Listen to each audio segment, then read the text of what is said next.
금리가 떨어진 폭보다 기업 이익 증가율이 더 낮아지면 금리가 낮아져도 주가가 떨어질 수밖에 없다는 거죠. 금리가 떨어지면 집값이 오를 거 아니냐. 그건 아니라는 거죠. 우리나라 대부분의 주식이 굉장히 싸졌다. 예. 고용률은 큰 변동이 없을 텐데 문제는 실업률이 올라가고 고용 인원 자체가 줄어들 거라는 거죠. 내년에는 달러 가치가 하락할 것이다. 네. 그 3개월과 그다음에 10년물 미국채 금리 이것을 통해서 이게 그 어떤 미국 경기 그다음에 그로 인한 세계 경기를 흐름을 잘 이해할 수 있다 이렇게 말씀하셨는데 사실 우리가 주식 투자자이기는 하지만 채권과 관련해서 경험이 있으신 분들이 그렇게 많지는 않거든요. 예, 맞습니다. 그러니까 이게 상관관계가 되게 어려워요. 이 책에서도 채권 수익률과 채권 가격 이게 뭐 반대 방향으로 움직인다 이런 말이 나오는데 이게 또 되게 헷갈려요. 그렇죠. 예, 그래서 일단 이 채권에 대한 그 간단한 이해와 함께 채권 시장과 주식 시장이 어떤 상관관계를 가지고 있는지 좀 설명해 주시죠. 우선 우리 가계 자산 중에서 채권 비중이 2.1%밖에 안 돼요. 너무 낮거든요. 그리고 채권 투자는 어렵다고 또 변동성이 굉장히 뭐 주식보다 적으니까 우리 투자자들이 거의 안 합니다. 근데 저는 채권 투자는 꼭 하셔야 된다고 생각하는데요. 채권을 보면은 금리를 보면은 뭐 앞에서도 말씀드리겠습니다만은 경제의 미래를 알 수가 있다는 거죠. 뭐 똑똑하기로 따지면 주식시장도 똑똑하는데요. 저는 채권 시장이 훨씬 더 똑똑하다고 생각해요. 네, 그래서 우리들이 흔히들 그 채권 수익률하고 채권 가격은 역액관계에 있다. 사실 이걸 그 말로 설명하기는 쉽지 않거든요. 그냥 우리가 단순히 할인율. 채권이 오르면 주식은 안 좋고 채권이 좀 떨어지면 주식시장이 좋고 이렇게 이해를 하는 분들이 많은데요. 예, 그거는 이론적으로 맞습니다. 예, 그래서 그 주가를 결정하는 이론적 결정식 보면은 뭐 분자의 배당금이 있고요. 그 다음에 분모의 이율 플러스 금리 마이너스 기업 이익 증가율이 있어요. 금리가 떨어지면은 주가는 올라야 되죠. 네. 정상적인 경우라면 금리 떨어지면 주가는 오릅니다. 그런데 이게 항상 일반화된 식은 아니고요. 일본 90년대 장기 불황에 빠지면서 금리가 0%까지 떨어졌거든요. 근데 주가도 계속 떨어졌어요. 일본 금리하고 주가 상관계수가 보니까 0.9 정도 나옵니다. 네. 이론하고 전혀 다른 현상이 나와버렸거든요. 그래서 그때는 뭐가 중요하냐면 금리보다는 기업 이익 증가율이 더 중요하다는 겁니다. 금리가 떨어진 폭보다 기업 이익 증가율이 더 낮아지면 금리가 낮아져도 주가가 떨어질 수밖에 없다는 거죠. 지금 제가 올 4분기 후반 내년에 뭐 주가가 지금 떨어진다고 말씀드리는 것은 저는 시장 금리는 떨어지리라고 보고 있어요. 네, 그런데 경기가 침체오면서 경제 성장률, 기업 이익 증가율이 금리 떨어지는 폭보다 더 많이 떨어진다는 거죠. 네. 그래서 금리가 떨어져도 주가는 떨어진다. 이게 좀 부동산 가격에도 같이 적용해 볼 수가 있어요. 그러게 일단 지금 금리 상승하면서 인상이 되면서 부동산 시장이 지금 계속 하락세 뭐 이런 뉴스가 나오고 있잖아요. 침체기에 들어가고 있다. 그런데 부동산 가격도 초기에는 이렇게 부동산 가격 전환점에서는 금리나 대출 금액이 중요한 영향을 미쳐요. 그런데 6개월, 뭐 12개월 후 제가 부동산 가격, 집값에 어떤 영향을, 어떤 요소들이 더 많이 미치느냐 이걸 분석해 보면요. 가장 많이 미치는 게 경기고 경기 중에서 현재 경기를 나타내는 대표적인 동행지 순환 변동치. 경기가 집값에 훨씬 더 영향을 많이 미치거든요. 네, 지금 금리가 올라가지고 이제 집값이 떨어졌다 이런 이야기가 나오는데요. 조만간 저는 금리는 떨어질 거라고 보고 있거든요. 뭐 금리가 떨어지면 집값이 오를 거 아니냐. 그건 아니라는 거죠. 금리가 떨어진 것보다 아까 주가를 결정하는 기업이익 증가를 경기가 더 나빠지면은 금리가 떨어져도 주가가 더 떨어질 수 있고 그 다음에 집값도 또 떨어질 수가 있다는 겁니다. 그렇군요. 그러니까 이게 어느 시점이냐의 경기 상황과 금리가 또 이게 어느 순간 어느 상황이냐에 따라서 또 시장에 미치는 영향이 달라질 수 있군요. 네, 그렇습니다. 자산 시장에. 그래서 경기 사이클을 아셔야 된다는 건데요. 지금 우리 경기가 경기 수축 국면 초반에 들어섰거든요. 아, 초반인가요? 예. 과거 보면은 1972년부터 우리나라 통계청에서 뭐 경기 확장 수축 국면이 이렇게 발표하는데 11번의 수축 국면이 있었는데요. 평균 수축이 19개월이었어요. 그런데 제가 뭐 여러 가지 경제 지표로 추정을 해보면은 2월이 경기 정점이었던 거로 나오거든요. 올 2월이. 그럼 뭐 과거 제일 짧을 때가 11개월이고 길 때가 33개월도 됐었는데 평균 19개월이라는 겁니다. 수축 네. 국면이. 그러니까 이제 수축 국면 초기라는 거죠. 아, 네. 그렇군요. 지금 왜냐하면 많은 분들이 우리 경기 민감주로 표현하는 한국의 대형주들은 이 경기 민감주로 표현하는 이 사이클을 타는. 예. 근데 이제 말씀하신 대로 침체 국면의 초기라고 한다면 이 사이클 주식들 우리 경기 민감주 이건 흐름이 안 좋아지는 거 아닌가? 단순히 이런 생각이 떠오르거든요. 미리서 좀 많이 떨어진 거죠. 아 이미 반영이 됐다. 예, 이미 반영됐는데 완전히는 저는 반영이 안 됐다고 보고 있습니다. 추가적으로 더 반영될 네, 수 있다. 추가적으로.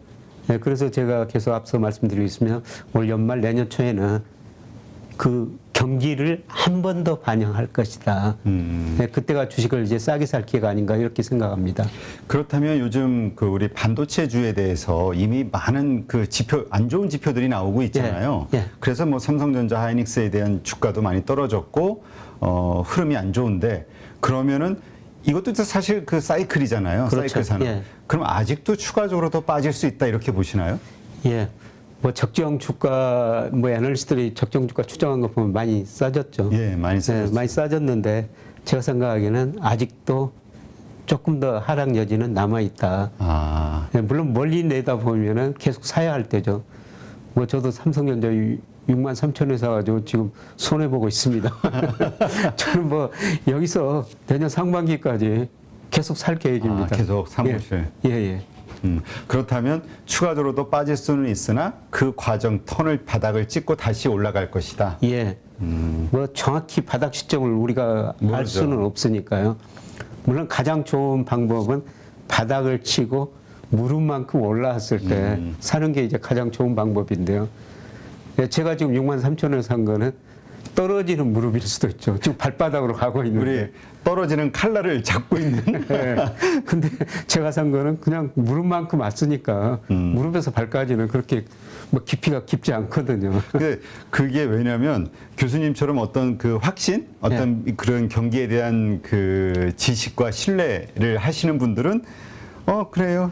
이렇게 받아가면서 해가지고 가겠지 하지만 예. 모르는 사람들은 이 거시 경제 지표를 잘 이해를 못하는 분들은 어디까지 빠질지 모르니까 이걸 못 사는 거죠. 예. 그렇죠. 그래서 바닥은 우리가 알 수가 없는 거고요. 그러나 단지 네. 싸다, 비싸다 이 국면에서는 지금은 분명히 모아가 우리나라 대부분의 주식이 굉장히 싸졌다. 예. 지수 자체도 싸졌다. 예. 그러나 분명히 한 번의 변동성은 한 번의 변동성이 하락장은 있다. 예. 하락 시장이 변동성이 기다리고 있다. 예. 예. 네, 알겠습니다. 지금 반도체주와 관련해서 삼성전자 주주가 600만이라고 하는데 지금 주식시장이 올라도 오늘도 저희 방송을 하는데 다들 찝찝해요. 왜? 안 오르니까. 오히려 이런 장에도 빠지니까. 그 600만 명에 저도 좀 기여를 했죠. 제가 사고 제 아내한테 사라고 그러고 제 손자들 그 계좌까지 만들어줘. 삼성전자 주식을 사줬으니까. 네. 삼성전자 이제 국민주가 됐는데, 네. 하여튼 이런 거시경제 지표, 이것을 보면은 뭐라죠? 이 수출 지표 특히 중요하다고 하잖아요. 그게 이제 또 한국 경제 미래. 네. 근데 최근에 한국 경제가 안 좋아지고 있는 거 아니냐 불안감을 주는 것 중에 하나가 무역 수지가 계속 이 적자로 무역흑자국에서 적자로 계속 나오고 있고 또 그 가운데 가장 큰 흑자를 벌던 중국에서의 무역 수지가 자꾸 적자로 바뀌는 거 이게 상당히 불길한 조짐이다라고 보시는 분들도 있던데요. 예, 뭐 사실 우리가 수출로 먹고 사는 나라니까요. 우리 GDP의 수출이 차지하는 비 작년에 44%거든요. 예, 그래서 뭐 수출이 감소한다는 것은 정말 우리 경제에 안 좋은 신호고요. 예, 그때 특히 2001년 중국이 WTO 가입하고 작년까지 우리나라 무역 수지 흑자가 85%가 중국에서 오는 거거든요. 네. 근데 중국마저 올해 적자로 돌아섰으니까 안 좋은 신호죠. 예, 그리고 일평균 수출 금액 가지고 제가 주가를 예측하는데요. 뭐 20일까지 일평균 수출 금액이 작년 동기보다 0.5% 증가하는데 그쳤어요. 이거는 주시장에 안 좋은 신호입니다. 네. 네. 그리고 10월, 11월 가면은 이게 아마 마이너스로 돌아섰을 것 같거든요. 이런 데이터들이 나오면은 뭐 경제 성장을 떨어지고 뭐 주가도 한 단계 더 떨어질 수가 있는데요. 그럼에도 불구하고 여기서 주가가 더 떨어지면은 저평가 영역이라는 것입니다. 네. 그러니까 그때는 우리가 그럴 때는 더 떨어질까봐 무서워서 못 사는데. 그렇죠. 그러니까 사실은 맞아 그런 얘기들 하시더라고요. 실전 고수들 얘기 들어보면은 가장 저점에서 들어가려고 하다가는 아예 못 사고. 맞습니다. 전서부터 조금씩 살아가야 네. 이게 좀 매수든 매도든 쉬워진다고 조금씩 분할로 예. 해야. 그래서 제가 삼성전자 63,000원 사가지고 지금 손해 봤는데 지금 마이너스 폭이 많이 걸리시나 봐. 마이너스 폭이 계속 커지거든요. 네. 이 마이너스 폭이 계속 커질수록 저는 더 사야 되겠다. 예.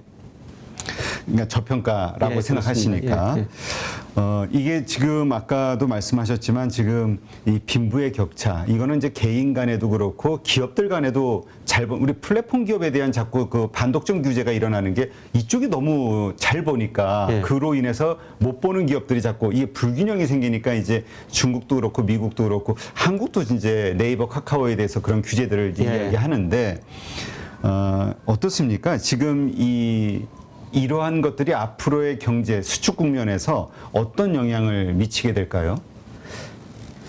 가장 그 소득 차별화의 원인 중에 하나가 저성장 국면이에요. 그러니까 더 어려워질 것 같아서. 예. 우리 잠재 성장이 10%에서 지금 2%대로 떨어졌고요. 조만간 1%에 진입할 거거든요.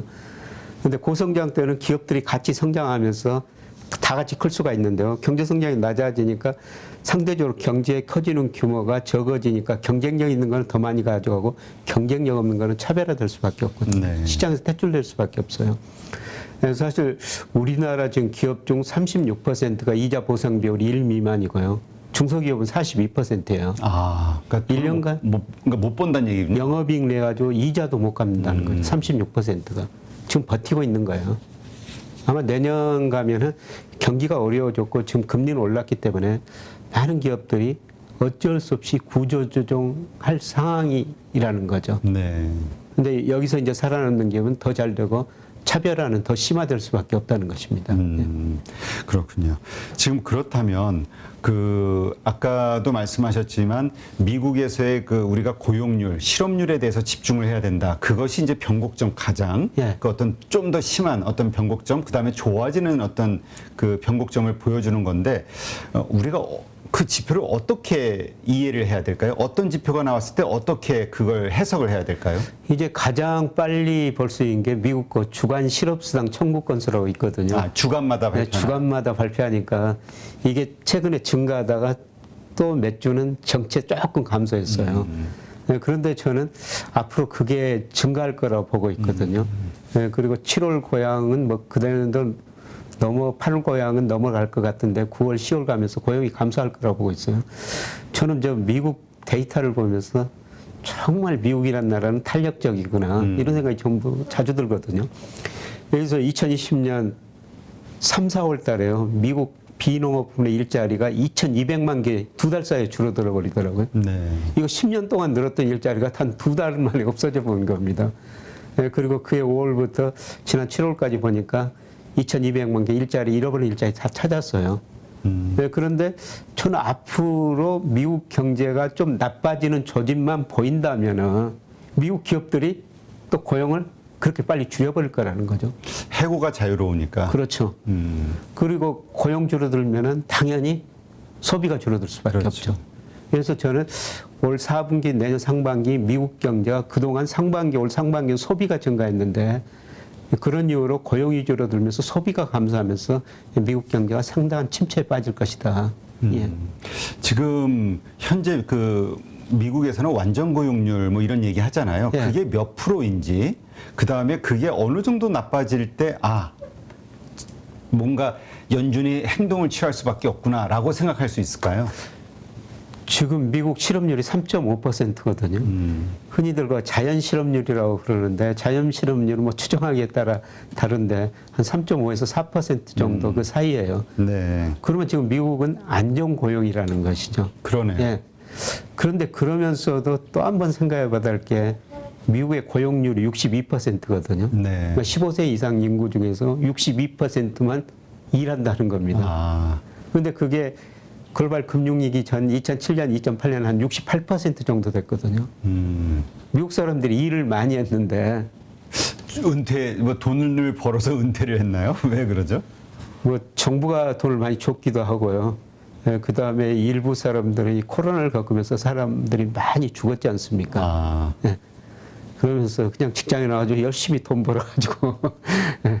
그렇게 살 필요가 없다. 아. 사고가 이번 코로나 좀 바뀌었다는 거예요. 즐기면서 살자. 예.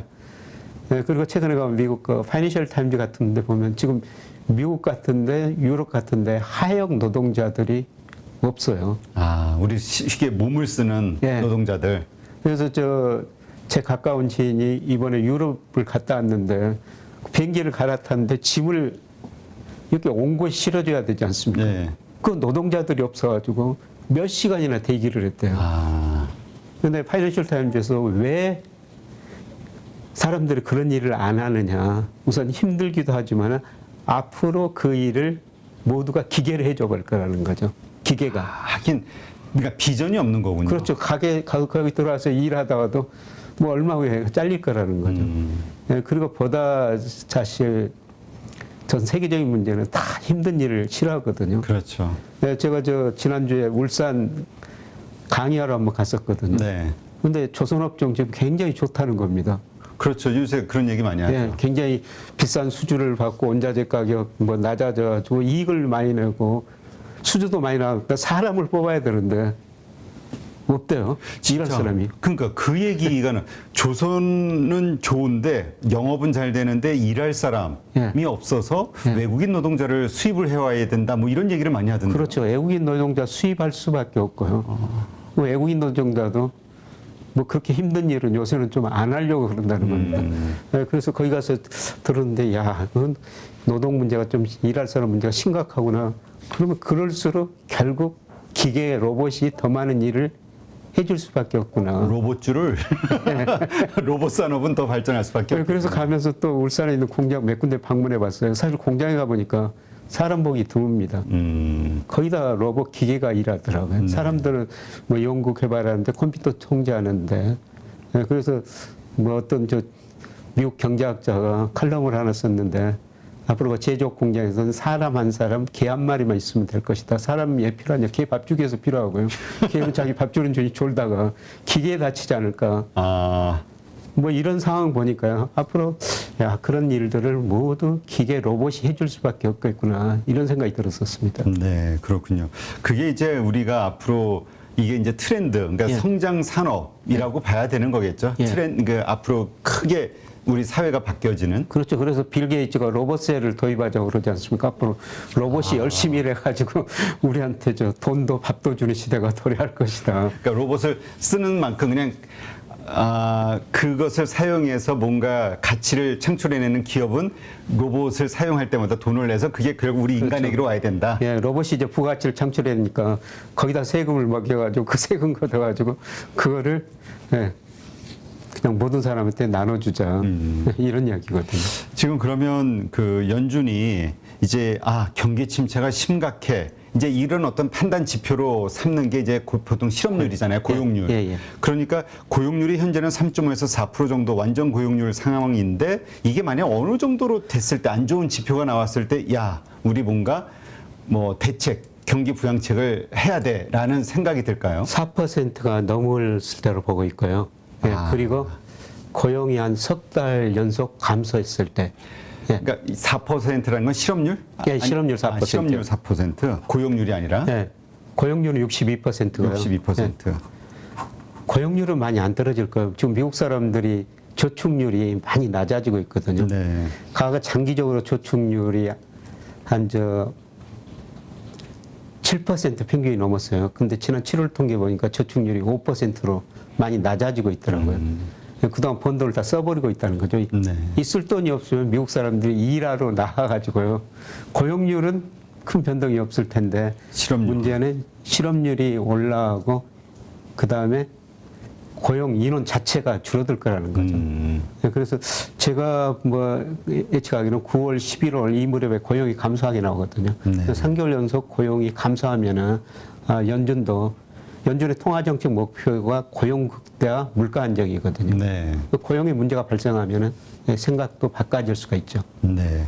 그러니까 우리가 어떤 시장, 거시경제 지표를 읽는 관점에서 그래서 미국의 이 고용률과 실업률이 어떻게 변하는지 예, 예. 요걸 통해서 한 발 먼저 우리가 뭔가 캐치를 할 수 있겠네요. 예, 그렇습니다. 예.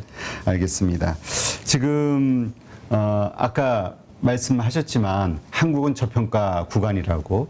근데 많은 분들이 과거 오래된 그 투자 경험을 가지신 분들이 하시는 말씀이 10년은 미국이 좋았고 10년은 신흥국이 좋고 또 10년은 뭐 거기가 좋고 이게 왔다 갔다 하는데 10년 이상 이렇게 미국이 좋았으니 앞으로는 신흥국이 좋아질 것이다라고 얘기를 하시거든요. 저도 거기에 전적으로 동의하시나요? 동의합니다. 사실 그 지난 10년만 보면은 미국 주가가 제일 안정적으로 많이 올랐죠. 그런데 2000년에 미국에서 IT 거품이 붕괴되고요. 미국의 S&P, 그 좋은 마이크로소프트 같은 회사도요. 제자리 오는데 10년이 걸렸어요. 예, 그때는 우리 주가가 미국 주가보다 상승률이 높았고요. 중국 주가가 그 사이에 일시적으로 거품이 발생했다 붕괴됐습니다만은 저는 앞으로 10년은 미국보다는 아시아 주가, 우리 주가, 일본 주가, 그 다음에 중국 주가, 그 다음에 베트남, 인도네시아, 인도 이런 주가가 상승률이 상대적으로 높으리라 보고 있거든요. 아, 네. 지금 그렇다면 지금 어쨌든 금리 인상 지금 강달러 상황이잖아요. 그래서 지금의 상황에서 보면은 그 말씀이 잘 와닿진 않거든요. 왜냐면 네. 지금도 계속 좋으니까. 그리고 야, 달러 패권국으로서의 미국의 힘이 이런 건가? 이런 네. 생각이 들 수밖에 네. 없는 이런 상황이 계속 갈 것 같다는 생각 하시는 분들도 있는데 예. 계속 미국은 좋을 것이다. 예. 그런데 저는 이번 러시아 우크라이나 전쟁 보면서 미국의 힘이 많이 약화됐구나 그런 생각이 들어요. 그래서 미국이 지금 러시아를 다양한 방법으로 규제하고 있는데 그 규제를 따르는 나라가 유럽 몇 개 국가고요. 인도 실리를 취급하고 있죠. 브라질, 뭐 남하고 이런 인구가 많은 나라보다 성장 가능성 높은 나라. 그냥 뒷짐지고 보고만 있습니다. 특히 사우디가 미국 협박하고 있지 않습니까? 하긴 지금 사우디가 좀 의외예요, 요새. 예, 예. 중국으로 원유 수출하면서 그거를 뭐 이하나도 받아보겠다. 그런 식으로 나올까 있고요. 그 다음에 미국이 세계 패권 국가가 된 거는 법치를 기반한 자유민주주의, 그 다음에 자유무역이었거든요. 네. 그런데 지난 선거에서 트럼프 지지자들이 자유민주주의 상징인 의회에 들어가서 유리창을 깼고요. 그 다음에 요새 미국이 계속 선두로 나서면서 보호무역으로 나서고 있지 않습니까? 자국 우선주의. 자국 우선주의로. 이런 거 보니까 저는 미국의 힘이 많이 약해졌구나. 예, 그렇게 지금 보고 있고요. 예, 그 다음에 앞서 말씀드렸지만 내년 주요 경제 성장률 전망치 주요 기관들 보니까 미국 성장률이 일본이나 유럽보다도 더 낮더라. 그럼 미국 금리가 떨어질 수밖에 없죠. 내년에는 미국이나 일본, 미국이나 유럽 금리차가 저는 많이 축소되리라 보고 있어요. 내년에는 달러 가치가 하락할 것이다. 네. 이거는 제 견해뿐만 아니라 뭐 제가 다른 견해도 다 보는데요. 뭐 저 아이비들이 전망한 거, 그다음에 블룸버그 컨센서스를 매달 들어가서 체크하고 있는데 내년에는 달러 약세, 모든 통화 강세예요. 네.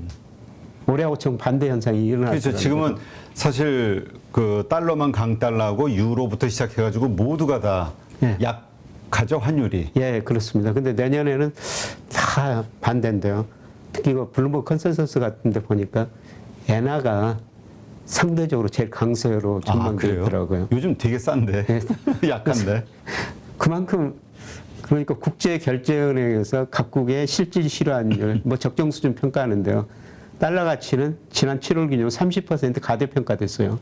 이 30% 가대평가됐을 때가 언제냐면은 90년대 말에서 2000년 미국 정보통신혁명으로 미국 경제가 신경제와 골디락스 이코노미다. 미국 경제에서 굉장히 낙관적인 전망이 많이 나왔을 때 그때 달러 가치가 30% 가대평가됐는데요. 지금 그 수준이라는 겁니다. 아, 네.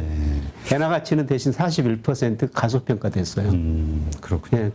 아, 요즘 이 환율과 관련해서 참 이해를 할 수 없는 현상들이 많이 벌어지는데요. 그 중에 하나가 우리가 지금 1,350원을 돌파하고 지금 막 역대 뭐 13년 만에 최고치 환율이다. 뭐 1,400원대까지 열렸다. 뭐 별의별 환율에 대해서 안 좋은 뉴스들이 나오잖아요. 현상이 벌어지고 예. 근데 외국인이 왜 주식을 살까? 지금 7월부터 5조 7천억인가 얼마 뭐 5조 이상을 샀다고 하는데 이유가 왜일까요? 예, 저 3분기 주가 반등한다. 그때는 외국인이 살 것이다. 왜 외국인이 사느냐? 한국 주가 저평가됐다. 한국 원화 가치도 저평가됐다. 이렇게 생각하는 외국인이, 저처럼 생각하는 외국인이 있을 거라고 생각하고 있거든요. 아, 환율이 오르면 올수록 저처럼 생각하는 외국인들은 한 차익도 누릴 수 있기 때문에 우리 주식을 더 살 수밖에 없죠. 말씀하신 대로 한 몇 개월 후에는 예. 아니면 1년 후에는 예. 환율이 다시 떨어지- 1,100원대로 간다면 예. 그 시세 체면도 10몇 %니까 그렇죠. 이런 식으로 예, 예. 그래서 저는 뭐 외국인이 저같이 생각하는 외국인들은 9월 달에도 주식을 살 거라고 보고 있습니다. 아, 그래요? 예, 예. 그것이 이제 시장의 어떤 상승을 예. 이끄는 어떤 그 모멘텀이 예, 예. 되주겠네요. 예, 예. 그렇다면 외국인이 사는 주식이 보통 이제 지수 관련 대형주를 많이 사잖아요. 예. 이런 쪽으로 좀 봐야 될까요? 아니면 그렇죠. 외국인들이 뭐 대표적으로 사는 게 뭐 지수 관련 대형주, 뭐 대표적 삼성전자 같은 주식이니까요. 하도 팔아제끼니까. 근데 그 순간이 되면 이제 뭔가 네, 다시 뭐 모르겠- 일정 반등을 할 것 같습니다. 네. 지금 말씀하신 이렇게 강달러 상황 이런 데서 우리가 그 주목해 볼 만한 혹은 뭐 나중에라도 우리가 하여튼 주목해 볼 만한 해외 투자처가 있다고 하면 어디가 될까요? 저는 뭐 장기적으로는 뭐 이제 아시아 시장이라고 말씀드렸는데 베트남, 인도, 인도네시아 뭐 이런 나라 시장이라고 보고 있고요.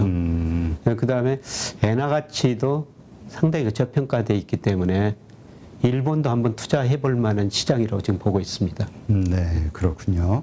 하여튼 이러한 경제 지표들을 통해서 이러한 이제 결론들을 도출하시는 거니까요.